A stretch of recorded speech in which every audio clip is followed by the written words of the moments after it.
L'approche narrative des organisations, un travail de Shalal Sokaina, Claes Emelin, El-Husseini Shaima, Frank Victoria, Lucine Faustine, Musoni Linda et Zaya Mendez Leila.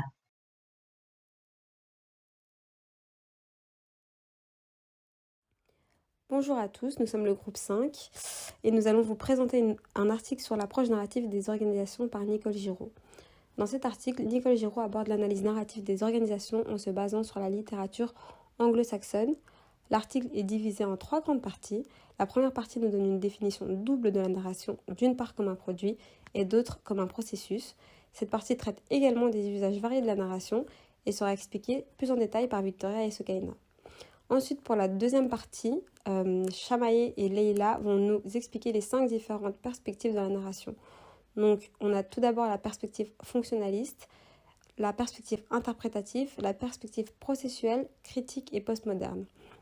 Enfin, on fera un bilan avec les avantages et les limites de l'approche narrative, ainsi que les thèmes porteurs expliqués par Faustine et Emeline.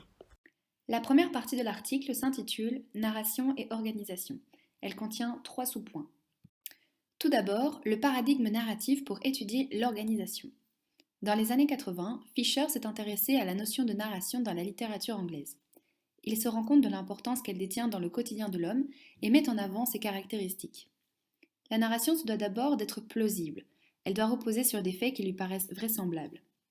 Ensuite, elle doit être fidèle à la réalité, c'est-à-dire qu'elle doit mettre en contexte des faits qui peuvent se produire dans la réalité de l'homme. La narration est un phénomène unificateur puisqu'elle est considérée comme une action collective organisée. Elle est utilisée dans le secteur de l'entreprise pour notamment la création de discours de persuasion, dans la communication de l'entreprise ou encore dans la communication médiatique. Ensuite, Fisher a proposé une double définition de la narration. Tout d'abord, la narration peut être considérée comme un produit, c'est-à-dire comme une énoncée, un texte, un récit après sa création. Elle est alors considérée comme une suite d'événements qui peuvent être passés au futur et réels ou fictifs. Ces différents événements sont provoqués par des transformations qui permettent la succession de plusieurs étapes. On commence donc par la situation initiale, ensuite l'élément perturbateur, c'est-à-dire un conflit ou une tension, puis le nouement qui conduit à la résolution, c'est-à-dire le dénouement, et enfin l'état final lorsqu'on retourne à une situation similaire à l'état initial. Tous ces événements mettent en scène différents actants ou acteurs. On retrouve l'agent, le bénéficiaire, le mandataire, l'adjuvant et l'opposant. Dans ce cas-ci, la narration est considérée comme un produit. La temporalité est donc diachronique. On s'intéresse au récit dans sa continuité et on peut le modifier. Fisher parle aussi de la narration comme processus, c'est-à-dire comme un acte de communication au moment de sa production. La narration à ce moment-là est considérée comme un phénomène collectif. Elle met en relation les voix des personnages, comme dans les dialogues par exemple, mais aussi les voix des narrateurs, lorsqu'on a une co-narration par exemple, ou bien lorsqu'on a des auteurs qui font référence à d'autres textes existants dans leur travail, ce qu'on appelle alors l'intertextualité. Dans ce cas-ci, nous n'avons pas une temporalité diachronique, mais synchronique. C'est lorsque la narration est en train de se produire, on ne peut donc pas la modifier. Pour mieux comprendre la différence entre la temporalité diachronique et synchronique, on peut par exemple faire référence à un discours auquel on assiste. Au moment de l'énonciation du texte, du discours, on est dans un acte de communication. La temporalité est donc synchronique, on ne peut pas modifier le récit. Mais si le discours a été filmé et qu'on décide de le revisionner, alors on se retrouve dans une narration en tant que produit, et donc dans une temporalité diachronique. Selon l'auteur, la narration peut être perçue comme une source de données, un objet d'étude, un mode d'analyse, un médium de diffusion ou encore un instrument d'intervention. L'usage de la narration comme source de données est conçu par ses utilisateurs comme un artefact révélateur de la culture ou du climat organisationnel. L'étude des narrations est alors perçue comme un moyen de collecter l'information et d'illustrer la pluralité des points de vue. La narration comme objet d'étude a pour but de comprendre le processus de création de signification et de changement à travers l'analyse des textes narratifs, mais également de comprendre le processus de storytelling. La narration perçue comme une méthode d'analyse a pour but d'étudier des textes écrits, des discours de dirigeants, des transcriptions d'interactions ou encore des vidéos d'entreprise. Le modèle actentiel de Grimace, la démarche de Labov et Fanchel et le modèle de la pendance de Burke sont les plus utilisés des schémas d'analyse. Des auteurs perçoivent la narration comme une méthode de description des données et de diffusion des résultats de la recherche, tels que Phyllis. Ce dernier précise qu'avec cette méthode, il est possible de révéler la dimension affective de l'organisation et de mettre en valeur les différents points de vue. Il est d'avis que la narration permet de rendre les présentations des données plus intéressantes étant donné ses grandes qualités pédagogiques. La narration comme méthode d'intervention est perçue par ses utilisateurs comme un moyen pour exécuter un changement et construire une vision du futur de l'organisation. Les histoires sont utilisées afin d'inciter des prises de conscience et la communication entre les acteurs de l'organisation. Nous allons maintenant passer à la deuxième partie de cette présentation, c'est-à-dire les différentes perspectives de la narration. La première perspective est la perspective fonctionnaliste. Dans la perspective fonctionnaliste, l'organisation est une réalité objective. La communication est considérée comme une transmission d'informations. Et donc, c'est une perspective dans laquelle on privilégie la démarche méthodologique nomothétique, c'est-à-dire la recherche de lois générales dans une démarche hypothético-déductive. Donc, on va rechercher des solutions, on va rechercher un but final sur base d'hypothèses. Donc, dans cette perspective, on considère que la narration doit plaire, enseigner, mais aussi mobiliser. Donc pour ce faire, elle va être utilisée par un leader charismatique qui va essayer de rassembler les troupes et de susciter l'engagement des membres de l'organisation. C'est pour ça qu'elle doit être brève, cohérente, mais aussi avoir pour but l'unité, car elle ne vise pas seulement les internes, donc les employés internes de l'organisation même, mais aussi tous les externes de l'organisation, donc que ce soit par exemple les stakeholders, les clients de l'organisation, etc. Donc c'est vraiment à but, cette narration, la perspective fonctionnaliste a pour but de rassembler tous les acteurs d'une certaine organisation. C'est donc une narration qui a pour but de motiver, de rassembler les troupes et qui est donc orientée vers le futur. Le leader va vraiment rassembler et unir le personnel, que ce soit le personnel ou les extérieurs de l'organisation, pour aller vers le futur, mais sans pour autant renier le passé. Donc c'est vraiment une histoire chronologique que le leader va essayer de raconter. Et donc c'est vraiment une vision très positive de la narration dans les organisations. Un très bon exemple du fonctionnement de la perspective fonctionnaliste est l'utilisation de la narration par Walt Disney. Donc même avant d'avoir créé ces parcs à thème, de les avoir construits, il a narré son idée et ses perspectives d'avenir toutes les semaines à la télévision américaine. Donc il a raconté des histoires sur comment il allait créer le parc, quelle était sa vision, qu'est-ce qu'on allait pouvoir trouver dans ce parc, que ce soit les restaurations, les attractions, les décorations, etc. Tout ça sous forme d'histoire. Et donc son but était évidemment de rassembler un maximum de personnes, d'unir les potentiels visiteurs, mais aussi les potentiels, par exemple, investisseurs. Et donc c'était vraiment, son but premier était de susciter l'envie et de faire marcher l'imagination des potentiels clients pour donner envie de venir visiter ces parcs. La perspective interprétative.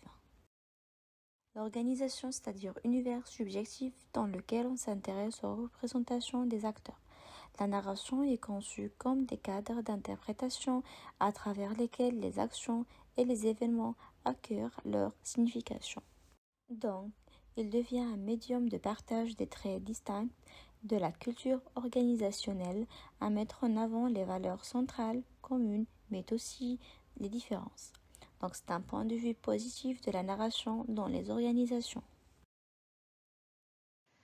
La troisième perspective est la perspective processuelle, ou la narration comme mécanisme de construction collective de la réalité. Dans cette perspective, l'organisation est considérée comme un processus organisant. donc en processus, c'est toujours en devenir. La narration, dans cette perspective, décrit comment les acteurs de l'organisation négocient collectivement la réalité sociale qu'est l'organisation. Donc tous les acteurs d'une organisation, que ce soit les employés, les chefs, etc., vont participer à ce processus d'organisation. Cette perspective apparaît beaucoup dans l'analyse de la narration dans des cas de changement, par exemple, dans des controverses, des problèmes dans l'organisation, des analyses d'activités, etc. C'est vraiment une analyse narrative des processus de l'organisation. Dans la perspective processuelle, les acteurs se racontent donc des histoires de pratiques ou d'expériences personnelles qui changent constamment, car les organisations sont continuellement en train d'être produites. Ces histoires permettent de faciliter ou inhiber le changement. C'est une réelle collaboration au sein d'une coalition narrative. Donc ici, il y a vraiment tous les acteurs d'une organisation qui rentrent en compte dans cette perspective.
Dans la perspective processuelle, le leader reconnaît donc les différences de chacun et les traduit en objectifs uniques. Il va réellement mettre l'accent sur l'interaction et la co-construction en se basant sur les expériences et les histoires des autres employés, des autres acteurs. Donc ici, par exemple, on pourrait dire, imaginons qu'une entreprise soit rachetée par une autre plus grosse entreprise et qu'une restructuration du personnel soit nécessaire. Le leader pourrait s'inspirer des histoires d'employés qui auraient vécu la même situation dans une autre organisation pour essayer de faciliter le changement et arriver à avoir toujours un bon esprit d'équipe malgré la restructuration. Donc ici, c'est vraiment prendre en compte les expériences et les histoires de tous les acteurs et l'appliquer pour faciliter un changement, comme ici dans cet exemple, ou gérer une crise, analyser des activités, etc. La quatrième, c'est la perspective critique. La narration, instrument de dénonciation et de résistance. L'organisation, donc un lieu où les relations de pouvoir sont asymétriques, il sert les intérêts d'un groupe en particulier. Il sert à enseigner aux employés leurs obligations et les normes de comportement jugées acceptables par la direction. La préoccupation pour la narration est relativement récente dans la perspective critique et les études empiriques y encore peu nombreuses. Et la perspective critique questionne la répartition actuelle des pouvoirs au sein des organisations. Il dénonce les abus que ce partage inégal génère. Vision négative de la narration dans les organisations. La perspective postmoderne, la narration outil de changement. L'organisation fragmentée, donc la signification de la narration est toujours incomplète et indéterminée. Perspective la plus récente et la plus contestée, donc textualité centrale. Son objectif est de dévoiler la narration dominante et de proposer des versions alternatives. Il donne directement la parole à ceux qui sont marginalisés. Il valorise la polyphonie, la multiplicité des points de vue. Et bien sûr, donc c'est une vision ni spécifiquement négative ou positive. Alors du coup, dans la partie 3, je vais vous parler des avantages et des limites de l'approche narrative. Et en deuxième partie, Faustine vous parlera des thèmes porteurs de l'approche narrative. Donc on va commencer avec les avantages de l'approche narrative. Premièrement, elle est accessible à tous parce qu'elle fait partie des capacités neurologiques et donc du coup elle peut se développer par la suite. Ensuite, c'est un moyen de mobilisation parce qu'elle est utilisée pour influencer la prise de décision ainsi que l'action collective. Et enfin, pour ses avantages, l'approche narrative, elle est également mémorable parce que les narrations sont concrètes, par exemple, plus concrètes que des chiffres. Et ensuite, au niveau de ses limites, il y a le risque que la véracité de la narration soit remise en cause par ses auditeurs parce que elle peut être mal interprétée ou bien si le conteur est mauvais, il peut paraître comme quelqu'un qui essaye d'enjoliver les choses ou de se justifier. Et ensuite, pour l'approche narrative, le sujet d'étude est assez complexe et controversé parce que les chercheurs, ils n'ont pas systématiquement la même manière de mener leurs études. Et en plus, ils donnent peu de détails sur la démarche utilisée. Donc, enfin, l'approche narrative met en avant la dimension symbolique, mais en excluant un petit peu ses autres dimensions. Donc ça, c'est ses limites. Et donc maintenant, Faustine va vous parler des thèmes porteurs de l'approche narrative. Passons maintenant aux 4 thèmes de cette approche narrative.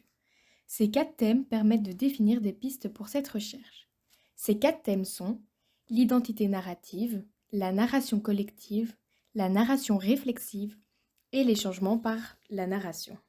Passons-les rapidement en revue. L'identité narrative est un processus fluide qui a pour objectif de créer une production de soi, c'est-à-dire la capacité des individus à se produire comme sujet singulier.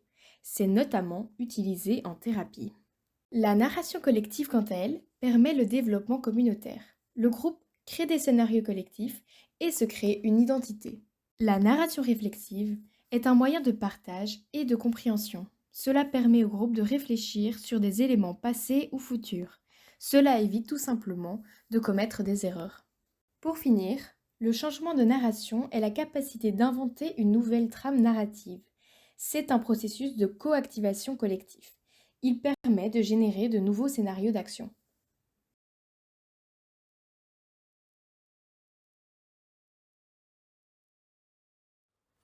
Enfin, pour conclure, on peut retenir que la narration tient un rôle clé dans l'évolution humaine. Elle tient son importance autant dans l'imaginaire que dans le réel, à travers le réseau de communication qu'elle organise entre chaque individu. Ensuite, on retient également de l'article qu'il existe 5 perspectives de l'approche narrative. La perspective fonctionnaliste, interprétative, processuelle, critique et postmoderne, et que chacune de ces perspectives conçoit l'organisation de manière différente et peut être soit positive, soit négative. Enfin, l'approche qualitative a plusieurs forces, notamment la mémorabilité. Bien entendu, elle a également ses faiblesses. En effet, le fait de raconter une histoire peut avoir également une connotation négative. Et on retient également que dans la partie 3, on retrouve les 4 thèmes porteurs qui découlent de cette approche. Ces 4 thèmes sont l'identité narrative, la narration collective, la narration réflexive et les changements par la narration. Merci beaucoup pour votre attention et on vous remercie de nous avoir lus et écoutés.